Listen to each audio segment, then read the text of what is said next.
எல்லாருக்கும் நமஸ்காரம். Welcome to yet another show of chat with Chanakya. இன்றைக்கி நாம் மீட் பண்ண போகிறவா ஒரு ட்ரெண்ட் செட்டர்னே சொல்லலாம். அதாவது இது மிகைப்படுத்திய ஒரு வார்த்தை இல்லை, ஒரு சாதனையாளர். சாதனையாளர்னு நான் சொல்லும் பொழுது யாரெல்லாமோ என்னெல்லாமோ பண்ணிவிட்டு சாதனையாளர் அப்படின்னு சொல்லிக்கலாம். பட் நிஜமாகவே ஒரு சாதனை புரிந்தவர். அதாவது ஒரு குறிப்பிட்ட இனத்திற்கு ஒரு அங்கீகாரத்தை மட்டும் இல்லாமல் ஒரு உயர்ந்த ஸ்தானத்தை ஏற்படுத்தி கொடுத்தவர் இவர். அண்ட் இன்னொன்று என்னென்னா, இவ சின்ன வயசுலேயே ஒரு நடனத்தில் ஒரு ஈடுபாடு கொண்டு அதிலேருந்து பல இன்னல்களையெல்லாம் மேற்கொண்டு பக்தி மார்க்கத்தில் போய் தனக்குன்னு ஒரு தனித்துவத்தை ஏற்படுத்தின்றிருக்கா. இன்னொரு இன்ட்ரெஸ்டிங்கான ஆஸ்பெக்ட் என்னன்னா, நம்ம பொதுவாகவே நம்ம பாஸ்போர்ட்டில் மேல் இருக்கும், ஃபீமேல் இருக்கும். அண்டு இது எப்படி சொல்கிறது, அந்த யூனக்ஸ்னு சொல்லுவா தெரியுமா, அதுக்கு யூன்னு போடுவா.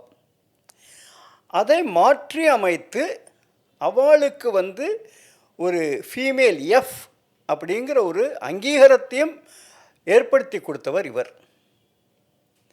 இவ்வளவு டீட்டெயில் சொல்லிட்டேன், நீங்கள் கெஸ் பண்ணியிருக்கலாம் யாருன்னு.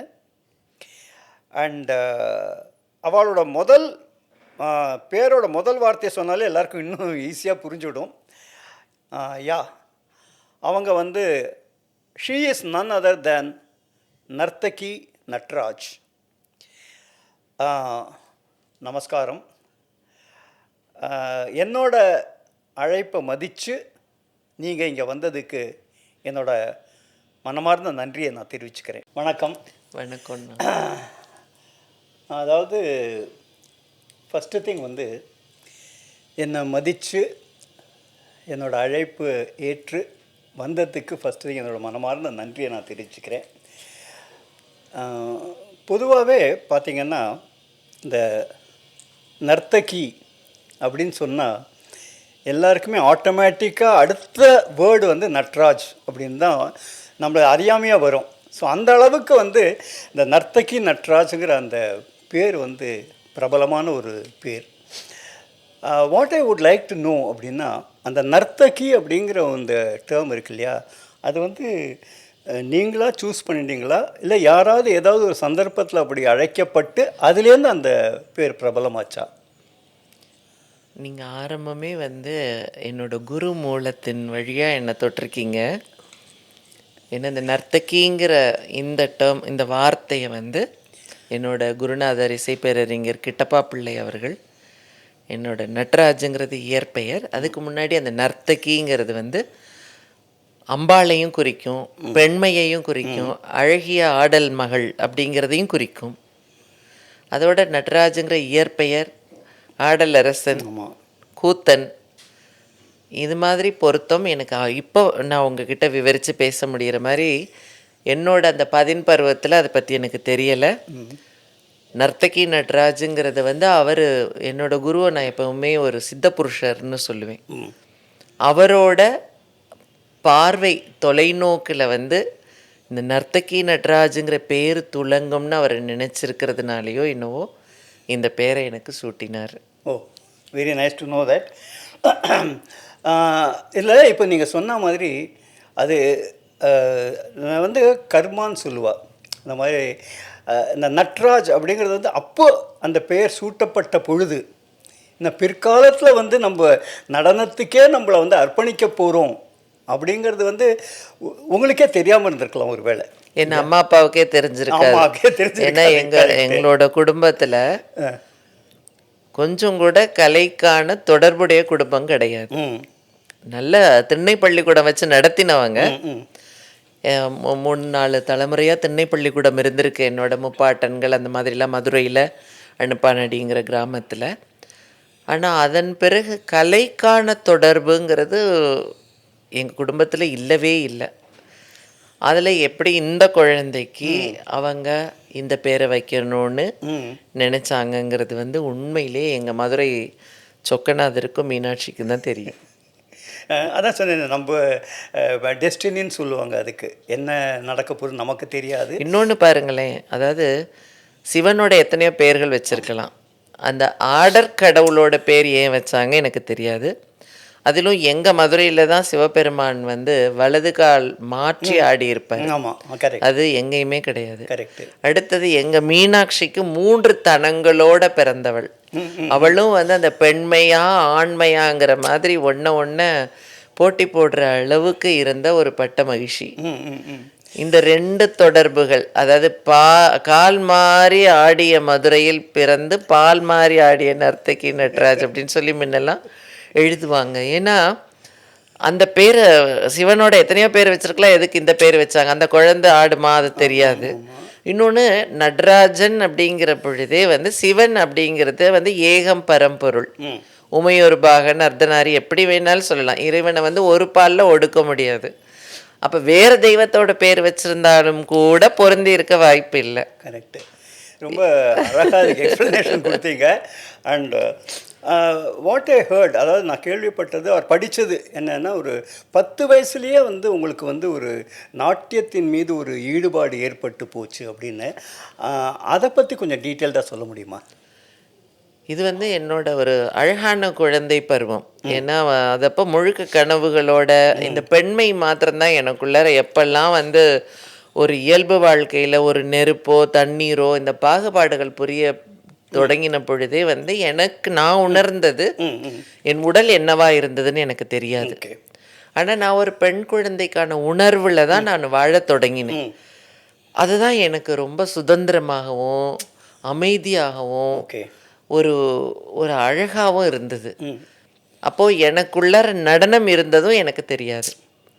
அது பெண்மை முந்தியதா நடனம் முந்தியதாங்கிறது எனக்கு சொல்ல தெரியலை. எப்பையெல்லாம் என் பெண்மையை வெளிப்படுத்துறதுக்கு இந்த நடனம் ஒரு களமாக பயன்பட்டது, எப்பையெல்லாம் இந்த நடனத்தை நான் பயன்படுத்தணும்னு விரும்பினோனோ அப்போ அந்த பெண்மை அதை தூக்கி பிடிச்சது. ரெண்டும் ஒன்றுக்கு ஒன்று பின்னி பின்னி பின்னி தான் இன்றைக்கு வரைக்குமே வந்து அந்த நீங்கள் கேட்கக்கூடிய அந்த கேள்விக்கு என்னிட்டையே விடை இல்லை. அப்படியே ஆட ஆரம்பித்தேன். அந்த நடனம் இன்றைக்கு உலகம் முழுவதுமே ஈர்த்திருக்கு. கரெக்டு. ஸோ நீங்கள் இப்போ கொடுத்த அந்த விளக்கம் இருக்கு இல்லையா, அதாவது 10 வயசுலேயே எப்படி உங்களுக்கு வந்து இந்த நாட்டியத்து மீது ஒரு ஈடுபாடு ஏற்பட்டது அப்படின்னு கேட்டதுக்கு ரொம்ப எளிமையாகவும் அழகாகவும் விளக்கம் கொடுத்தீங்க. அண்டு ஓகே, அது வந்து நம்மளை அறியாமல் ஏற்பட்ட ஒரு விஷயம். பட் இதுதான் நம்மளுடைய எதிர்காலம், நாட்டியத்தில் தான் நம்மளையே நம்ம அர்ப்பணிக்கணும் அப்படிங்கிற ஒரு எண்ணம் எப்போ தோன்றித்து உங்களுக்கு? இல்லை, எனக்கு அது ஒன்று தான் எனக்கு எதிர்க்க இருந்த ஒரு வழியாக இருந்தது, வெளிச்சமாக இருந்தது.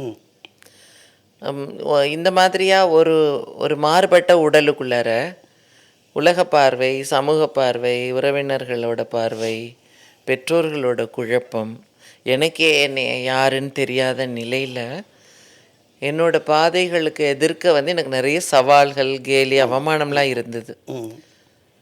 அந்த குழந்தைக்கோட கனவுகள் எல்லாமே மறுக்கப்பட்டது அல்லது அழிக்கப்பட்டதுன்னு சொல்லலாம்.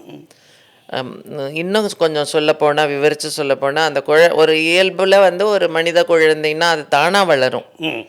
இப்போ எங்களை பொறுத்தளவில் நான் எப்படி சிரிக்கணும், எப்படி நடக்கணும், எப்படி எல்லாம் நான் என்னை மாற்றி மாற்றி மாற்றி மாற்றி வர்றவங்க போகிறவங்களெல்லாம் என்னை வேணுங்கிற மாதிரி களிமண் பொம்மையை உருவப்படுத்த மாதிரி ஆரம்பித்தாங்க.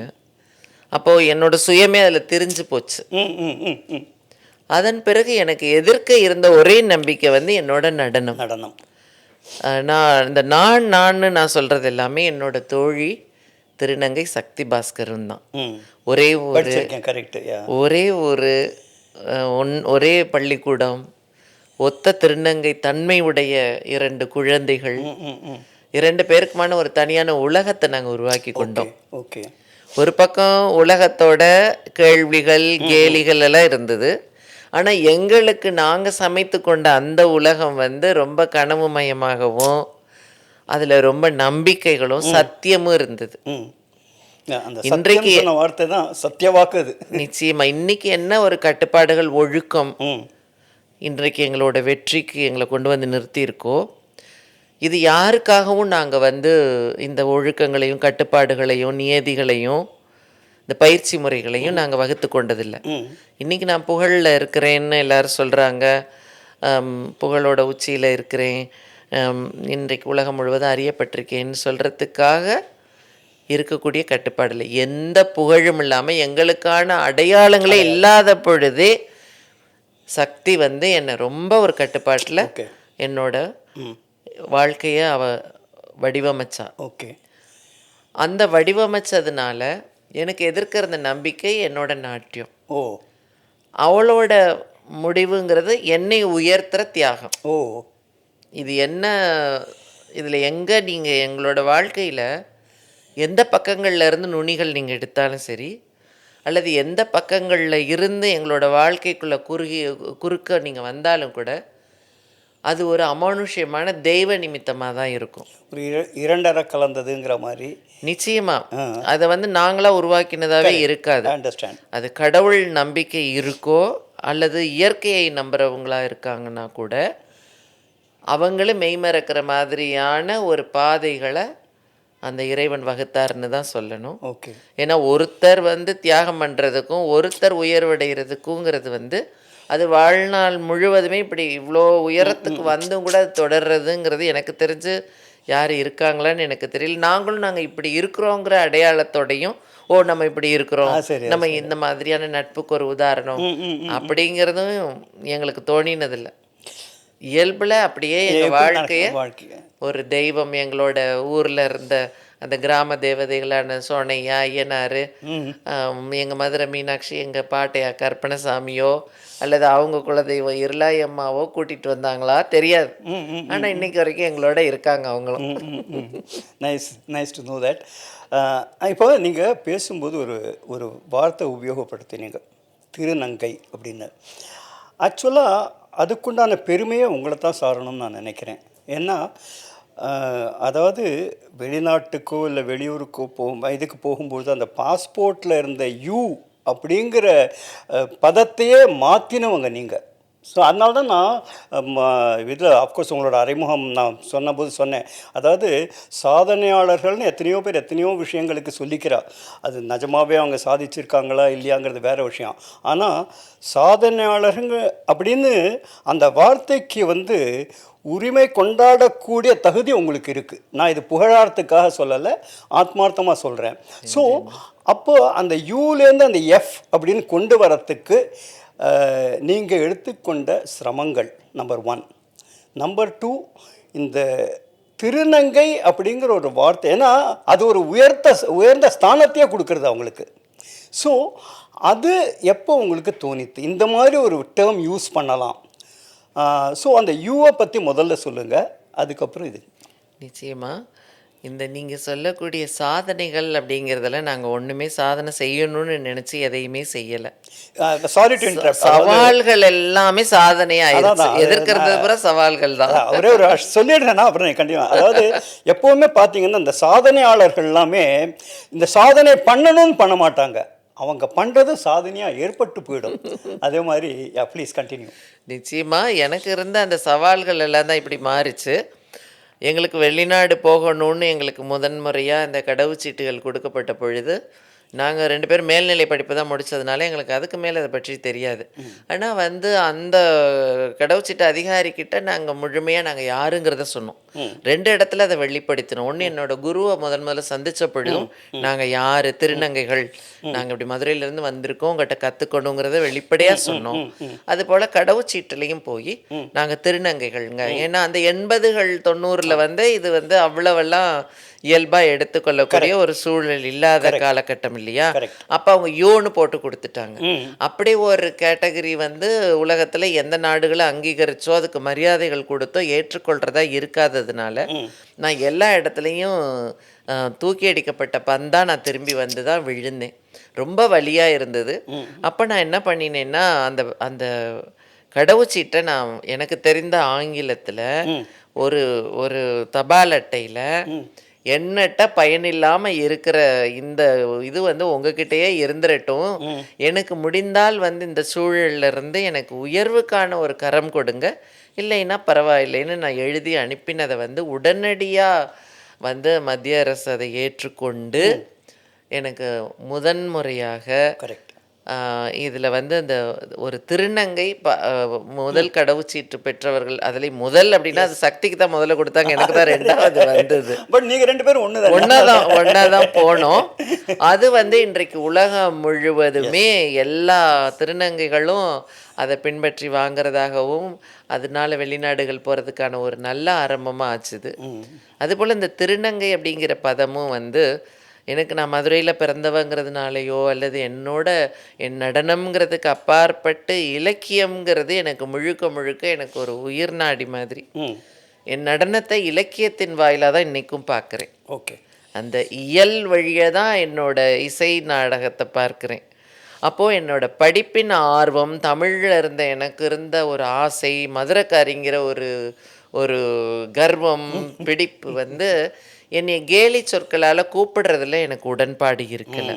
ஏன்னா என்னோட பெண்மை வந்து எதிர இருக்கிற உங்களுக்கு பல கேள்விகளை ஏற்படுத்துது, கேலிகளை ஏற்படுத்துது. நீங்கள் வேணுங்கிற மாதிரி நான் முதல்ல சொன்ன மாதிரி எடுப்பார் கைப்பிள்ளை மாதிரி வேணுங்கிற மாதிரிலாம் நீங்கள் வணைக்க பார்த்தீங்க, இந்த குயவர்கள் வணைவாங்க இல்லையா, அந்த மாதிரி. ஆனால் நான் வந்து என்ன சொல்கிறேன், என்னோட பெண்மை ஒரு புனிதமானதுங்கிறேன். நான் வந்து ஒரு அபாரமான ஓர் உடலுக்குள்ளே இரு நிலையை உணரக்கூடிய ஒரு சக்தி எனக்கு இருக்கிறதா நினைக்கிறேன். அந்த சக்தியை வந்து ஒரு தெய்வீகமாக உணர்றேங்கிற பொழுது அதை புனிதமாக பார்க்க ஆரம்பித்தேன். அந்த ஆழ்ந்த நம்பிக்கை. ஆமாம். அப்போ அதுக்கு இந்த எத்தனையோ கேலி சொற்களால் தான் அடையாளப்படுத்தப்பட்டோம். அதில் எனக்கு உடன்பாடு இல்லாதனால எனக்கு நானே இந்த நங்கைக்கு திருவிகுதி கொடுத்து கொண்டேன். ஓ, ஸோ இது நீங்களே ஏற்படுத்தினது? நானே ஏற்படுத்தி கொண்டது. இன்னொன்று வந்து அப்போ எல்லாம் என்ன பண்ணுவாங்கன்னா, என்னோட நிகழ்ச்சியை ஏற்பாடு பண்ணி இந்த பொண்ணு ரொம்ப நல்லா ஆடுற அப்படியே பார்த்துட்டு நிகழ்ச்சி ஏற்பாட்டாளர்களும் அப்படியே சொல்லி போயிடுவாங்க. எனக்கு அது அவமானமாக இருந்தது. நான் ரசிகர்களை ஏமாற்றுற மாதிரி இருந்தது. அப்போ நான் சொன்னேன் வந்து எனக்கு அதில் வந்து வெற்றி கிடையாது. நான் இந்த உருவத்தோற்றம் வந்து என் அம்மாவுக்கு போக வேண்டிய கிரெடிட், என்னோடது கிடையாது. என் அம்மா என்னை எப்படி பெற்றாங்களோ அதோட உருவமைப்பு. என்னோட தனித்துவம்ங்கிறது என் திறமையில தான் இருக்குது. அது நான் என் திருநங்கை தன்மைங்கிறது என்னோட ஆன்மாவுக்கான அடையாளம். அதை பற்றி உங்களுக்கு கவலைப்படணுங்கிற தேவைகள் இல்லை. நீங்கள் என்னோட நடனத்தை பாருங்க, இந்த நடனத்தை பற்றி விமர்சனம் பண்ணுங்க. இல்லை நீங்கள் இன்னும் கொஞ்சம் உங்களை நீங்கள் மெருகு பண்ணிக்கணும், இன்னும் உங்களுக்கு போராது, இல்லை நீங்கள் இன்னைக்கு ஆடினது நல்லா இல்லை, எங்களை ஈர்க்கலை, நடனத்தையும் விமர்சனம் செய்யுங்கள். அது எனக்கு ரொம்ப என்னை இன்னும் செழுமைப்படுத்துறதுக்கு அது உதவும். ஆனால் நீங்கள் ஒரு டிரான்ஸ்ஜெண்டர் இந்த மாதிரி பால் திரிபு நிலையை காரணம் காட்டி என்னை ஒதுக்குவதும் உதாசீனப்படுத்துவதும் அல்லது பரிதாபப்பட்டு பார்ப்பதும் இவங்களுக்கு உதவலான்னு நினைக்கிறதும் வந்து எனக்கு ஏற்புடையதா இல்லைங்கிறதுனால வேண்டாம். அதை நான் என்றைக்குமே துருப்பு சீட்டாக பயன்படுத்துகிறத நானும் சரி சக்தியும் சரி விரும்பினதே இல்லை. அதனால தான் எல்லாமே நான் வந்து என்னோட தகுதியின் அடிப்படையில் வந்தேன். எனக்கு எதிர்க்க களத்தில் இன்றளவும் நிற்பவர்களும் சரி, இப்போ நீங்கள் இப்போது என்னை பற்றி சொல்கிறதெல்லாம் பத்மஸ்ரீ, சங்கீத் நாடக அகாடமி புரஸ்கார அவார்டி, கலைமாமணி, இது எல்லாமே நான் என்னோட சின்ன வயசுலேயே அந்த சாதனைகளை எல்லாம் நான் முறியடித்தேன். அது எல்லாமே என்னோட மெரிட்டில் பண்ணினேன். கரெக்ட். எது ஒன்றையுமே இந்த ஒரு திருநங்கையோட அடையாளம் அந்த அடையாளம் இல்லை. என்ன பண்ணியிருந்தால் எனக்கு வந்து இதோட மதிப்பே இருந்திருக்காது. பரிதாபத்தால் கிடைச்சது. இப்போ நீங்கள் உழைச்சி ஒன்றை கையில் எடுக்கிறதுக்கும் நன்கொடையாக ஒன்று கிடைக்கிறதுக்குமான வித்தியாசம் இருக்குது. கரெக்ட். அதனால தான் இந்த நங்கைக்கு திருவிகுதி கொடுத்து நான் என்ன ஒரு பட்டத்தரசியாக உணர ஆரம்பித்தேன்.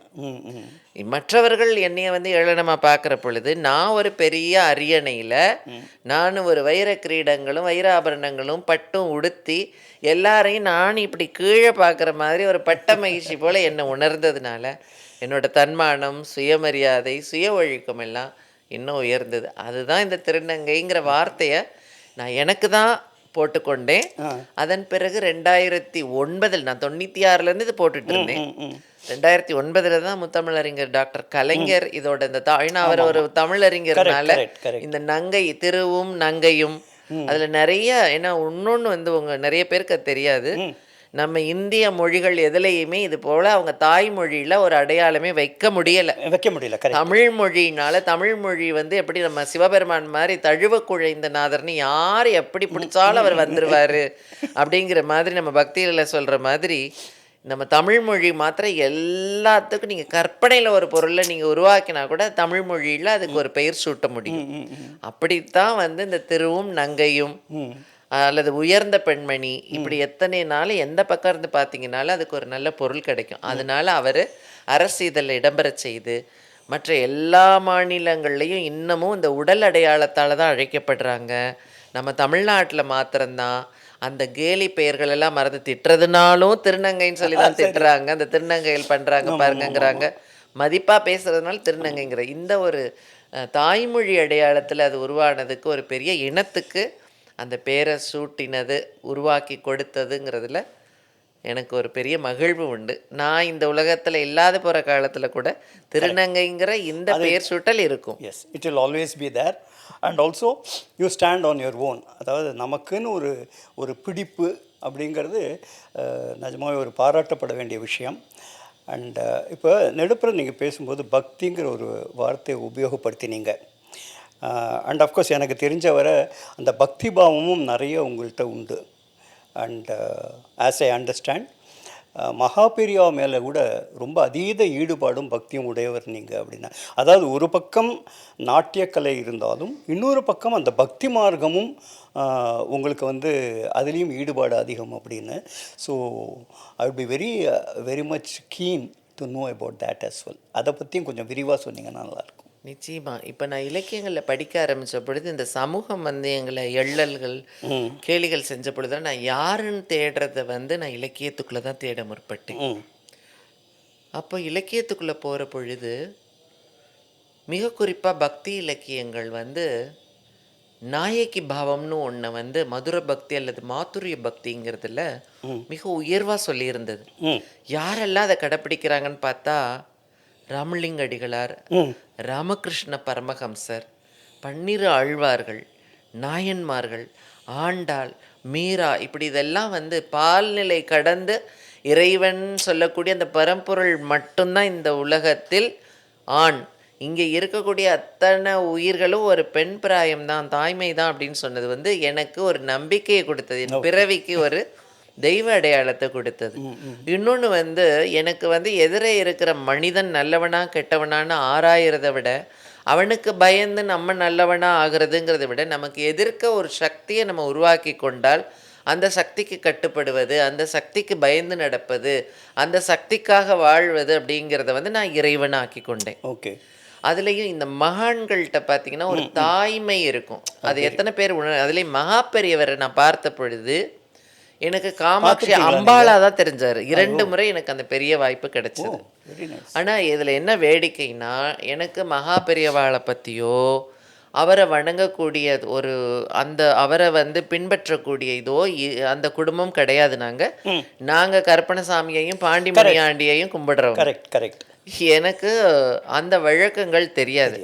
ஆனால் அவர்கிட்ட இருந்த அந்த பெண்மையும் அவர்கிட்ட தெரிந்த அந்த காமாட்சி அம்பாள்ங்கிற ஒரு தன்மையும் வந்து எனக்கு என்னமோ எனக்கு சொல்கிற மாதிரியும் நான் இருக்கேன் இங்கே உனக்குன்னு எனக்கு ஒரு அவர் அம்பாள் ரூபமாக தான் தெரிஞ்சுது.